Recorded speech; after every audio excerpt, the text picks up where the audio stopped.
Good day and welcome. I'm Mr. Simons.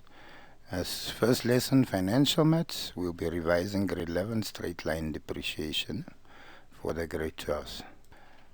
Alright, so calculating straight line depreciation, the formula we use, A equal to P, 1 minus I times N, or other teachers write it as F equal P 1 minus I times N.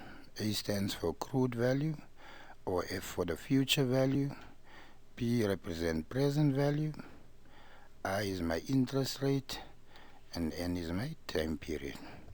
Now we can also confuse you with English.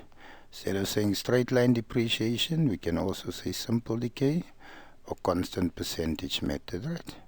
So when you see any one of those three English words in your problem, we will be using the straight line depreciation formula.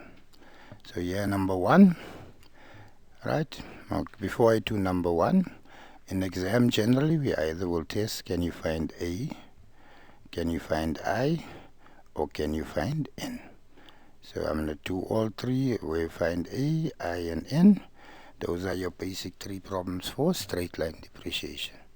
So computer costing 5,000 Rand is depreciated at 10% per annum. On the straight line method, what is the value after 4 years? So given to my present value of this computer currently is 5,000 Rand. The interest is 10%. 10% is 10 over 100. If we simplify, that becomes 0.1. My time period, N equal 4 years. We're looking for my accrued value, A.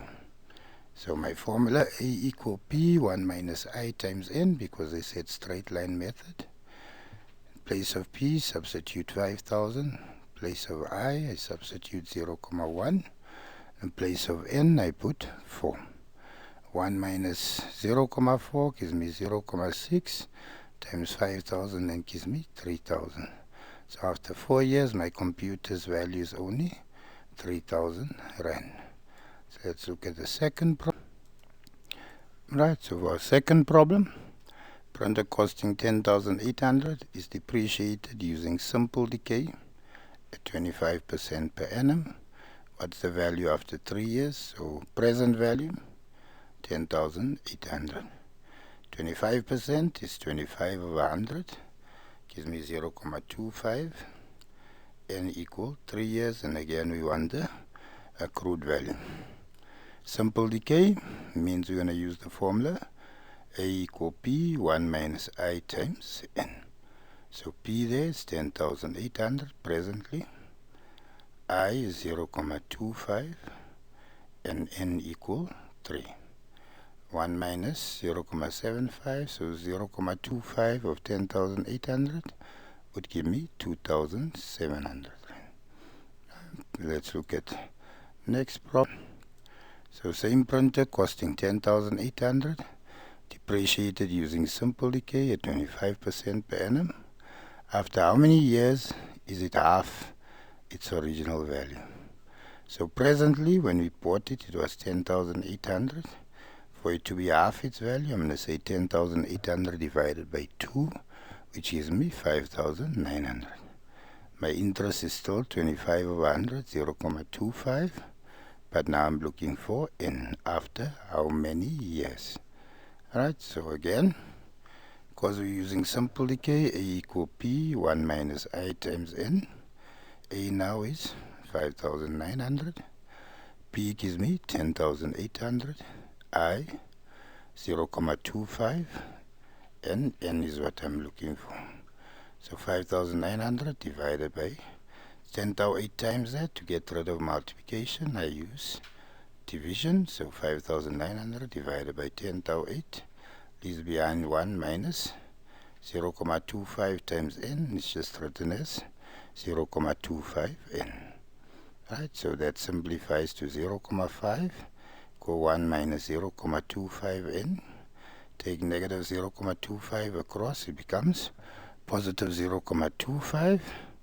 That becomes 1 if 0.5 comes across, minus 0.5. So 1 minus half gives me half, divided by 0.25. So after 2 years, the printer would be half its value. Makes sense. Every year I lose 25% of the value, so after 2 years I would have lost 50%, which is half the original value. So enjoy the lesson. Please like. Please feel free to comment. Right. Next problem. Right, now in problem number 3, Mercedes-Benz C350 bought for 600,000, depreciates to 200,000 after 5 years. What is the percentage depreciation on the straight line method? So first, my future value 200,000. Presently it's 600,000. Time period was 5. We're looking for I. Say straight line method. F equal P 1 minus I times N. Or I can write A equal P 1 minus I times N. F 200,000. P 600,000. My I there I don't have. N is 5. So first, that's 600 times that bracket. To get rid of multiplication, I'm going to use division. So 200,000 divided by 600,000 leaves behind 1 minus 5 times I is simply 5i. So that divided by 600 gives me 0.333333 going on indefinitely equal 1 minus 5i. If I bring 5i across, bring 0.33 across. So negative becomes positive, positive becomes negative. 1 minus 0.333 gives me 0.66666. Going on, your calculator will round off at the end to 7. Then divided by 5, which gives me then 0.1333. Right? We want the rate, so that must be multiplied by 100. So multiply by 100, my comma shows 2 spaces. That becomes 13.33%. So there I got my interest rate. So please like, share and subscribe. Yep, that's the 3 ways we test. Either you'll get the crude value, interest or N. Right, next we'll be looking at reducing balance method.